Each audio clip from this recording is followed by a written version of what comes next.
نحمده ونصلي على رسوله الكريم. میں یہاں پر لوگوں کی جماعت، صبحوں کی جماعت اور چہاروں کا آدھا سال میں نے یہاں پر استفادہ کیا. حضرت استاد سے میں نے ہدایت النحو کی اور کوئی چاپلوسی یا تملق کی بات نہیں ہے. جو تحقیق پایا ہے، توفیق کی کچھ چاشنی پائی ہے، تو وہ اسی ادارے کا فیض ہے.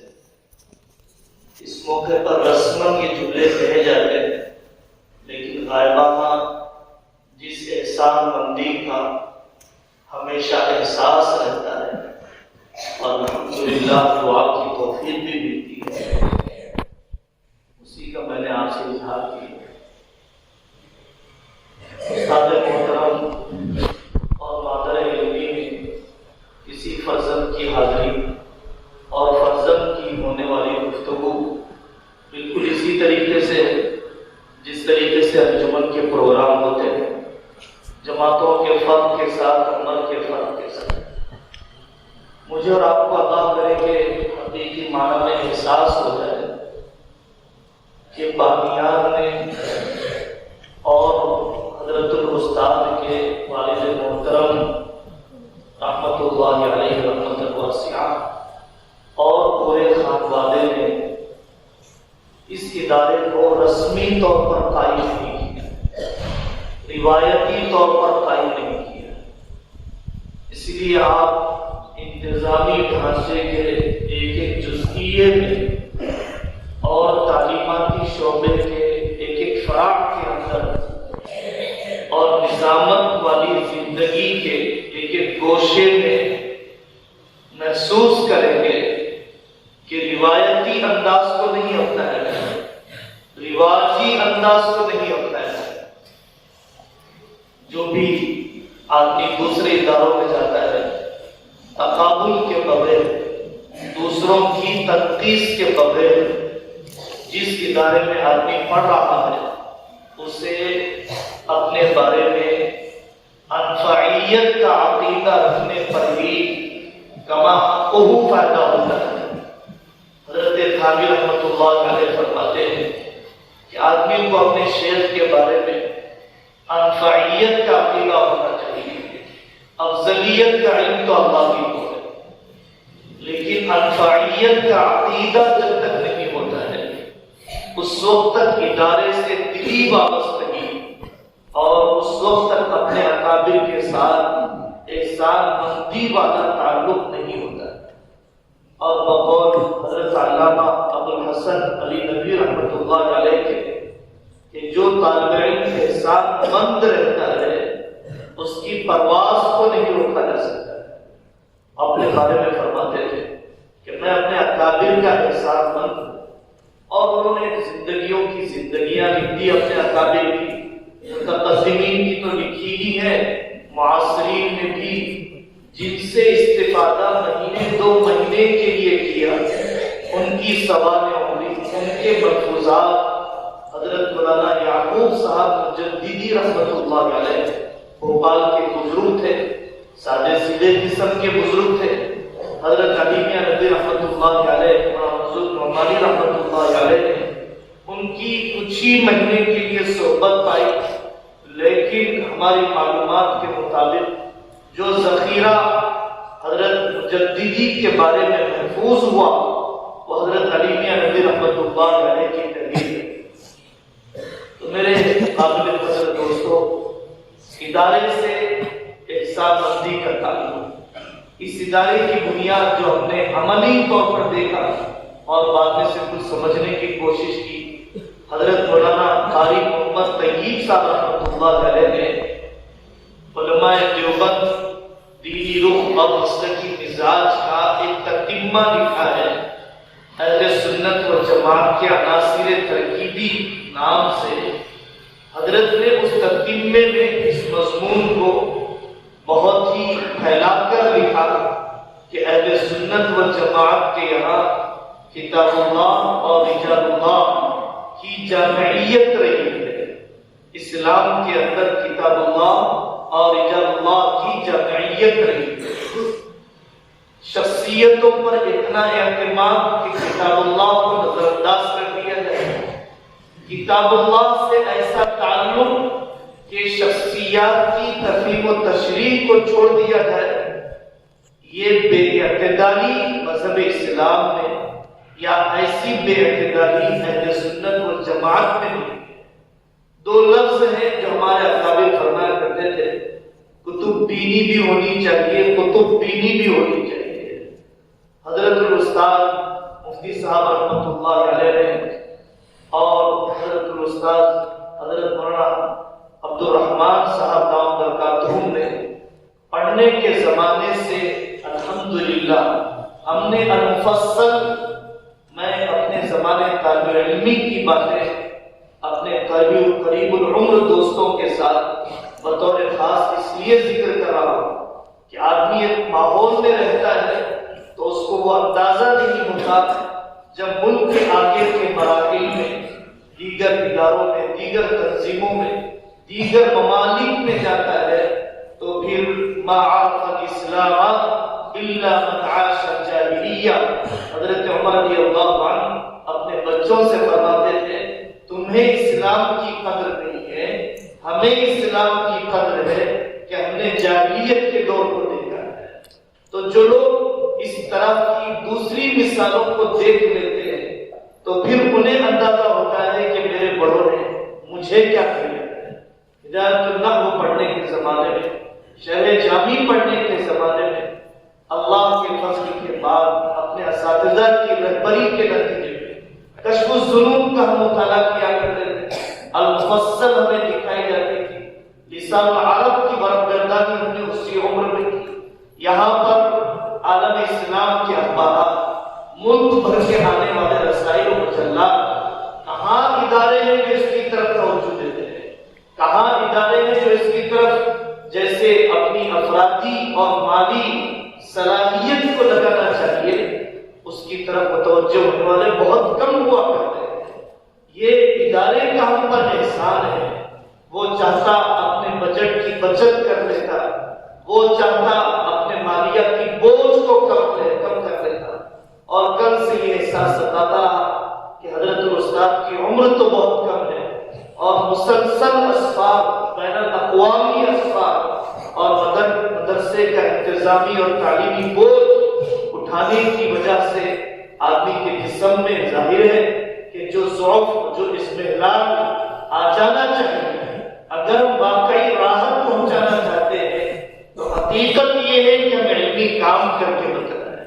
اگر ہم واقعی ناظم محترم کو راحت پہنچانا چاہتے ہیں ان کی منشا کے مطابق، ہمارے تدریسی عملے کے دوست اور ہمارے سیکھنے والے ساتھی وہ سب منشے کے مطابق چل کر بتاتے ہیں۔ حضرت علیمیہ نبی رحمۃ اللہ علیہ اپنا واقعہ سنایا کرتے تھے، میرے استاد تھے شیخ خلیل عرب رحمۃ اللہ علیہ۔ ایک مرتبہ میں درسگاہ میں حاضر ہوا، ہوا کے دباؤ سے دروازے کے پٹ لگ گئے۔ استاد نے سمجھا کہ میں نے بدتمیزی کی ہے اور میں نے دروازہ بند کیا ہے۔ استاد شیخ خلیل عرب رحمۃ اللہ علیہ نے بلایا اور خوب پٹائی کی میری۔ حضرت لکھتے ہیں، الفاظ ہیں، تقدیر کا کاتب کھڑا انتظار کر رہا تھا، تقدیر کا قلم لیے ہوئے کاتب انتظار کر رہا تھا کہ اگر علی میاں اپنے استاد کے خلاف زبان کھول دیتا ہے تو اس کو استاد محترم کا علم نہ دیا جائے، اور اگر یہ ان کی سرزنش اور تعدیب پر جو غلط فہمی پر مبنی تھی کسی قدر، اگر یہ زبان نہیں کھولتا ہے تو شیخ خلیل عرب کا علم اسے دے دیا جائے۔ حضرت فرماتے ہیں اللہ کی توفیق شامل رہی، میں نے چون چرا نہیں کیا، اور اللہ جل جلالہ وعلا والہ نے شیخ خلیل عرب رحمۃ اللہ علیہ کو عربی زبان پر جو عبور عطا فرمایا تھا اس کا بڑا حصہ اللہ نے مجھے دے دیا۔ تو ہمیں یہ مزاج، یہ روح بنانے کی ضرورت ہے۔ اسی طریقے سے کہنے کو تو محمد فاروق حقانی رحمۃ اللہ علیہ کا ذکر کردہ لطیفہ ہے، لیکن اس لطافت کے ساتھ ساتھ بہت بڑی قرآنی اور حدیثی حقیقت کو لیا ہوا ہے۔ اگر میرا استاد، اگر میرا پیر حقیقت تو نہیں ہے، فرض کر لیا جائے بددین ہے، چور ہے، ڈاکو ہے، لیکن مرید مخلص ہے، طالب علم مخلص ہے، طالب علم طالب خدا ہے، اللہ تبارک و تعالیٰ اسے کبھی محروم نہیں کرے۔ انہوں نے واقعہ لکھا ہے کہ ایک بہت ہی ناکارہ قسم کا طالب علم تھا، حکیم جی کے پاس رہتا تھا، اور کچھ پلے بات نہیں پڑتی، کچھ فن کی طرف توجہ نہیں ہوتی۔ مرنے کا وقت قریب آ گیا تو استاد جی نے کہا کہ بیٹا تم کیا کرو گے میرے مرضی کے بعد؟ چلو ایک کام کرتے ہیں، میں تمہیں اس حال کا، اجابت کا، موشنز کا ایک نسخہ دے دیتا ہوں، جو مریض آ جائے اس کو وہی نسخہ دے دیتا ہوں، اللہ تعالیٰ تمہارے ذریعے سے شفا دے دے۔ استاد جی کا اپنے وقت پر انتقال ہو گیا، وہ شاگرد مطلب کھول کے بیٹھ، اب جو آتا وہ اسے وہ اس حال کا نسخہ دیتا، اجابتیں شروع ہو جاتی۔ ایک شخص آیا، حضرت میری بھینس گم ہو گئی ہے، آپ اس کی دوا دے دیجیے۔ یوپی کے علاقے میں آپ دیکھیں ہر درد کی دوا ملا جی ہے، ہر ایک کی تعویذ چاہتے ہیں۔ اعمال قرآن کی حقیقت اس دن سمجھ میں آئی جب یوپی کے دیہاتوں کو دیکھا، کس کس کام کے لیے آتے ہیں لوگ خانقاہوں میں۔ تو مطلب میں آیا، کہنے لگا میری بھینس گم ہو گئی ہے، آپ میرے لیے کچھ تعویذ دوا دے دیجیے۔ تو انہوں نے وہ اسحاق کی گولی دے دی، کھایا، بار بار کھیت کھلا جانے لگا۔ بار بار جب جا رہا تھا تو اسی درمیان میں دیکھا کہ ایک چور اس کی بھینس لیے جا رہا تھا، دوڑے میں گیا، حاصل کر لیا۔ چرچے عام ہو جاتے ہیں تو لوگ کامل سے کم متاثر ہوتے ہیں، عامل سے زیادہ متاثر ہوتے ہیں۔ حکیم اختر صاحب رحمۃ اللہ علیہ فرماتے ہیں کہ کامل کو تلاش کرو، عامل کو نہیں، وہ تو ایک جزوی طبعی چیز ہے، ہمارے اکابر کے پاس نہیں ہے۔ اصلاً جو چیز رہی ہے وہ کمال علم، کمال عمل، تعلق مع اللہ، اتباع شریعت، جزیات سنت پر استقامت، یہ اصل چیز رہی ہے۔ دوسرا شخص آیا، ہوتے ہوتے خبریں پھیلنے لگی، بادشاہ کی بیوی کو خبر پہنچی کہ فلاں صاحب ہے، ان کے پاس ہر درد کی دوا ہے۔ بیوی کو شکایت تھی کہ بادشاہ سلامت بے رخی کا معاملہ کر رہے ہیں، اور جو لطافت، جو محبت ہونی چاہیے اس کا کم تعلق ہو رہا ہے۔ وہ محترمہ بھی پہنچی، اپنا درد دل رکھا، انہوں نے وہی دوا دی۔ اب کھانے کے بعد طبیعت ناساز ہو گئی، قریب المرگ ہو گئی، تو بادشاہ کو ڈر ہونے لگا کہ اگر یہ مر گئی تو بہت پریشانی کھڑی ہو جائے گی۔ بار بار آنے لگا مزاج کرسی کی خیر خیریت لینے کے لیے، نظر کرم متوجہ ہو گئی، محبت کے تعلق میں اضافہ ہو گیا، تو اور سلطنت میں چرچے ہونے لگے، واقعی کیا دوا ہے، محبت کی تذکیر قلوب ہو جاتا ہے۔ حضرت حامی فرماتے ہیں میرے پاس تذکیر جنات کا عمل تو نہیں ہے، تذکیر جنات کا عمل ضرور ہے۔ شریعت تذکیر جنات کا نسخہ سکھاتی ہے۔ پھر اس کے بعد ایک بادشاہ کو ضرورت پڑی فوج سے مقابلہ کرنے کی، فوج کی تعداد بہت کم، سامنے والا مد مقابل بہت طاقتور، کیا کیا جائے؟ صابری صاحب سے مشورہ کرتے وہ آئے، کہنے لگے کہ صاحب ہماری فوجی قوت بہت کم ہے، مد مقابل بہت طاقتور ہے، آپ ہماری کیا خدمت کر سکتے ہیں؟ اس نے بڑی مقدار میں اس حال کی وہی دوا بنائی اور ایک بار پوری فوج کو کھلا دی۔ ضرورت پڑتی ہے طاقت کی، سبب بنایا جا رہا ہے ضعف کا۔ حضرت شیخ الحدیث صاحب رحمۃ اللہ علیہ اسی کو فرماتے تھے، اللہ مخلص کی الٹی کو بھی سیدھی کر دیتے ہیں، مخلص کی الٹی کو بھی سیدھی کر دیتے ہیں۔ اذا كان الله معك فمن تخاف واذا كان الله عليك فمن ترجو، جب اللہ ہی تیرے ساتھ نہیں ہے تجھے کس سے امید ہے، اور اگر اللہ تیرے ساتھ ہے تو تجھے کس کا ڈر ہے؟ ہوا یہ پوری فوج کو گولی کھلا دی، اجابت پر اجابت ہے۔ مد مقابل دشمن کا اندازہ کرنے کے لیے اس نے اپنے جاسوس کو دوڑایا، اور جاسوس رات میں دیکھنے لگے کہ لوگ استنجا کے لیے جا رہے ہیں، تو ظاہر ہے کہ مدرسے میں 600 بچے ہیں تو 600 کے 600 تو استنجا کے رات میں نہیں جائیں گے، 6 آدمی جائیں گے، 10 آدمی جائیں گے۔ تو اس نے دیکھا کہ اتنے ہزار لوگ استنجا کے لیے جا رہے ہیں، حقیقی فوج کتنی ہوگی، روک ڈال دیا اور پھر اس کے بعد پوری فوج جذباتی اعتبار سے شکست خوردہ ہو گئی۔ یہ تو ایک لطیفہ بھی کہا جا سکتا ہے، حقیقت بھی کہی جا سکتی ہے، لیکن میرے قابل قدر دوستو، حقیقت یہ ہے کہ آدمی کو اپنے اساتذہ سے، اپنے اکابر سے مخلصانہ وابستگی رکھنی چاہیے۔ مخلصانہ وابستگی ہوتی ہے تو پھر اللہ تبارک و تعالیٰ کبھی ضائع نہیں فرماتا۔ بڑوں کی باتیں حضرت علی رضی اللہ عنہ نے فرمایا، آپ متوسط صلاحیت سے زمانے کے چیلنجز کا مقابلہ نہیں کر سکتے۔ حضرت ابوبکر صدیق رضی اللہ عنہ اعلیٰ سطحی دماغ رکھنے والا شخص تھا، نصاب قبائل عرب سے واقف تھا، تبھی وہ خلیفہ اول بنائے جانے کے قابل بنا۔ حضرت عمر رضی اللہ عنہ، حضرت عثمان رضی اللہ عنہ، تجارت کا فہم، قضاء کی استعداد، ملکوں کی تمدنی زندگی پر نگاہ، عالمی قیصر و کسریٰ کے مزاج اور طبیعت اور رجحانات سے واقفیت۔ اس زمانے میں علی محمد الصلابی، لیبیائی محقق، عالم دین کی کتابوں کو پڑھنا چاہیے۔ علی محمد الصلابی نے تاریخ کو، سیرت کو، شخصیات کو، انسائکلوپیڈیاز جو لکھ دیے ہیں، محض مقام عبادت کو نہیں لکھا، صرف مقام زہد اور توکل کو نہیں لکھا، بلکہ ان کی تجارتی انقلابات، ان کے سیاسی خدمات اور اسی طریقے سے عصری زمانے میں جو تقاضے بڑھ رہے ہیں، ان تقاضوں کو سامنے رکھتے ہوئے اکابر کی زندگی کے ان پہلوؤں کو نقل کیا ہے۔ اعلیٰ سطحی استعداد ہمیں چاہیے۔ اگر ہماری نگاہ درس نظامی کی جیسے تدریس ہمارے پاس کرائی جاتی ہے اور اس ادارے کا جامعہ کا وسیلہ رہا، تو درس نظامی تو ساری چیزوں کے لیے ترجیح ہے، اس کی صلاحیت کے بغیر اور اس پر قابو پائے بغیر، اس میں دلچسپی کے بغیر آگے کا کوئی کام نہیں ہو سکتا ہے۔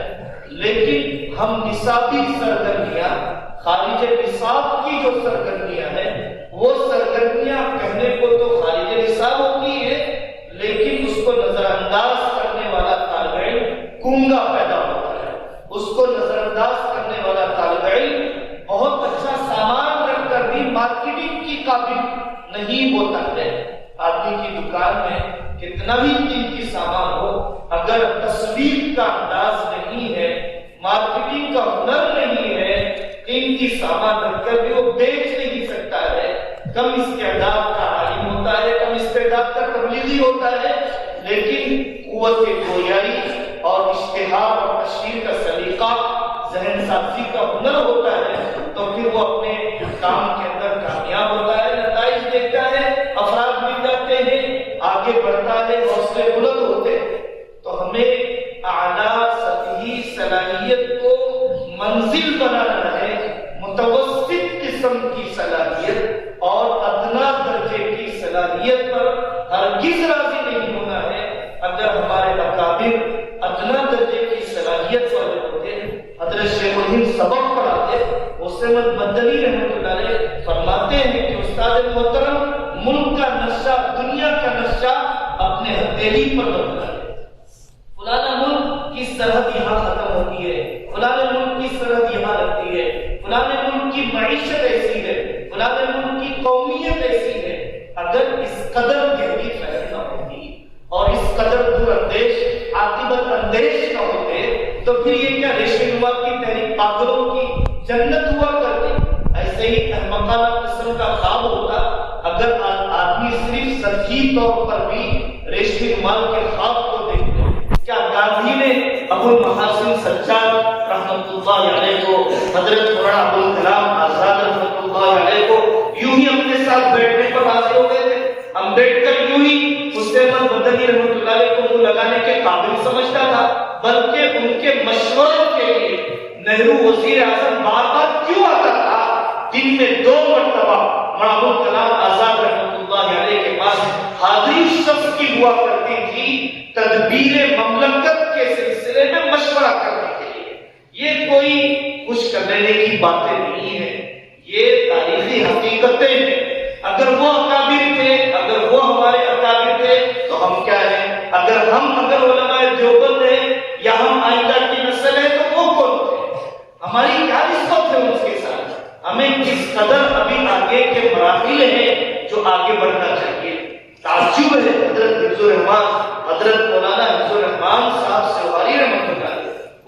کتاب ہے اسلام کا اقتصادی نظام جو MLA بنے ہیں اور جن کے سیاسی رسوخ اثرات بھی تھے، تصنیفی صلاحیت بھی اعلیٰ قسم کی، انور شاہ کشمیری رحمۃ اللہ علیہ کے معناز قسم کے شاگرد ہوا کرتے تھے، یہ لوگ اسلام کے اقتصادی نظام پر موجودہ زمانے کے اقتصادی نظاموں سے موازنہ کر کے جو حضرت نے لکھا ہے، اس کے محقق ڈاکٹر نور غفاری دامت برکاتہم نے لکھا مقدمے میں کہ آج بھی ایسی کتاب کتب خانہ پیش کرنے سے عاجز ہے جو بندے خدا نے دہلی میں بیٹھ کر آج سے کئی دہائیوں پہلے ان تمدنی ترقیات سے بہت پہلے کیا۔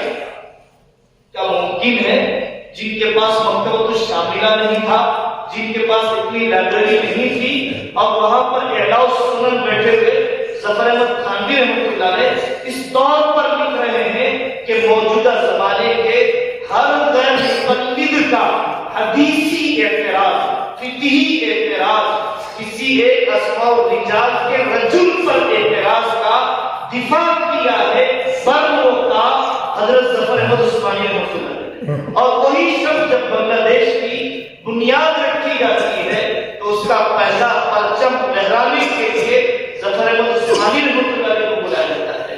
تصنیفی سرگرمیاں پوری یکسوئی کے ساتھ، عالمی حالات سے واقفیت پوری وسعت کے ساتھ، تعلق مع اللہ اور گردی کی حضرت تھانوی رحمۃ اللہ علیہ کی اعلیٰ درجے کی۔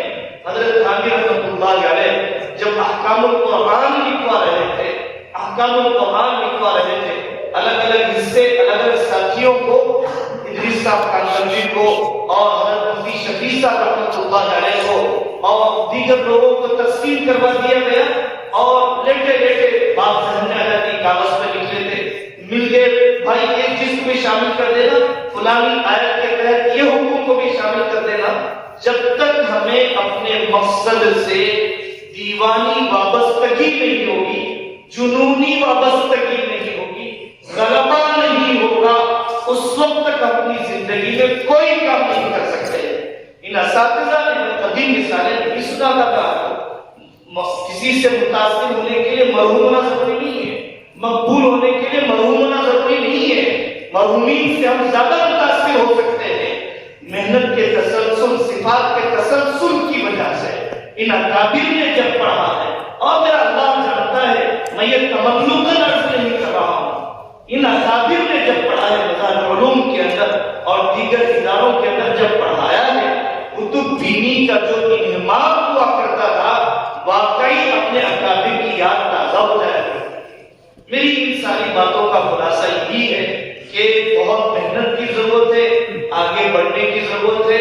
ہمارا حال ہمارا مستقبل ہے، ہمارا حال ہمارا مستقبل ہے۔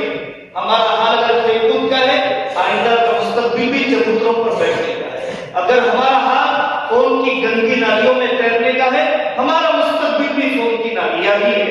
اگر ہمارا حال حضرت علیمیہ کی کتابیں، قاری سجد صاحب کی شفقت، حضرت ہردوئی کا تقویٰ، اگر یہ ہے تو پھر مستقبل بھی یہی شخصیات ہے، ان سے بہتر بھی ہے۔ اللہ تعالیٰ کے خزانے ایک امام ابو حنیفہ سے کم نہیں ہو گئے، اللہ کے خزانے ایک امام بخاری پر ختم نہیں ہو گئے، اللہ کے خزانے ایک شاہ ہردوئی پر ختم نہیں ہو گئے۔ مواقع ہیں، دینے والے ہاتھ وہی ہیں، لینے والے ہاتھ بدلے ہیں۔ حضرت مولانا عمر صاحب پالنپوری رحمۃ اللہ علیہ فرمایا کرتے تھے، بارش کا پانی گھاس اگائے بغیر نہیں رہتا، آنسو کا پانی ہدایت اگائے بغیر کیسے رہتا ہے؟ بارش کا پانی گھاس اگائے بغیر نہیں رہتا، آنسو کا پانی ہدایت اگائے بغیر کیسے رہ جائے گا؟ دعاؤں میں تربیت کی گئی ہے، دعاؤں میں بلاغتی وجوہ ہے، دعاؤں میں ادبی پہلو ہے، دعاؤں میں عبدیت اور اپنی بے سر و سامانی اور عزت و انکسار کے اعلیٰ مقام کا مظاہرہ کیا گیا ہے۔ یہاں پہ ہونے والے فجر سے پہلے سے لے کر رات تک کے معاملات اللہ کرے عادت نہ بن جائے، عبادت بن جائے، رسمیت نہ بن جائے، حقیقت بن جائے۔ رسمیت والا عمل نہ آدمی کو بدلتا ہے نہ نظام عالم کو بدلتا ہے۔ حقیقت والا عمل، جس دعا کے بعد میں محسوس کروں کہ اللہ سے دوستی بڑھ گئی ہے، میں جس تدریس کے بعد میں سمجھوں کہ میرے علم میں اضافہ ہوا ہے تو واقعی یہ درس سامنے والے کے علم میں بھی اضافے کا ذریعہ ہے. لیکن جس درس نے مجھے نہیں بدلا وہ سامنے والے کو کیا بدلے گا؟ جس بیان نے مجھے نہیں بدلا، جس کے کام اس کی منہ سے قریب ہے، سامنے والے کو کیا بدلیں گے؟ جس کا دل بھی مجھ سے دور ہے، جس کے کام بھی مجھ سے دور ہے. حضرت قاری صدیق صاحب رحمۃ اللہ علیہ کی وفات پر حضرت علی میاں ندوی رحمۃ اللہ علیہ کا بیان ہے. حضرت نے اس کو فرمایا تھا قاری صاحب کی زندگی بتلاتی ہے کہ جزیرہ بن کے نہ رہو. جزیرے کا تعلق باہر کی دنیا سے کٹ جاتا ہے، بلکہ مدرسے کی جڑیں زمین میں نہیں عوام الناس کے دلوں میں پیوست ہوتی ہے. کون سا مدرسہ ہے؟ میں کسی کی تنقید نہیں کرتا، اپنے محدود تجربے کی روشنی میں کہتا ہوں. فسادات میں امداد کو مشن بنایا جاتا ہو، زلزلوں میں اپنے طلبا کو چھوڑ دیا جاتا ہو، اور اسی طریقے سے پولیس کا سرکاری عملے کی ضیافت جامعہ کی چہار دیواری میں کی جاتی ہے. بیان انسانیت کا پیغام، اسلام کے محاسن کا تعارف اتنا کھل کر اپنے ماحول میں رکھ کر کروایا جانا ہو، میرے اپنے ناقص علم کے مطابق نہیں ہے. یہ وسعت ذرفی اور یہ باہر کی دنیا سے تعلق اور پھر کام آنا، حالات کے آنے پر پینترے بدلنا، زمانے کے تقاضوں کے آنے پر، یہ اس جامعہ کی خصوصیت ہے. ہمیں اسی خصوصیت اور اسی منہج کے ساتھ آگے بڑھنا چاہیے. اللہ تبارک و تعالیٰ صحیح معنی میں مجھے قدر کرنے کی توفیق عطا فرمائے. آپ حضرات سے بھی اللہ تعالیٰ عالم عموم میں اپنے اکابر سے وابستگی کے ساتھ کام کرنے کی اللہ توفیق عطا فرمائے. وآخر دعوانا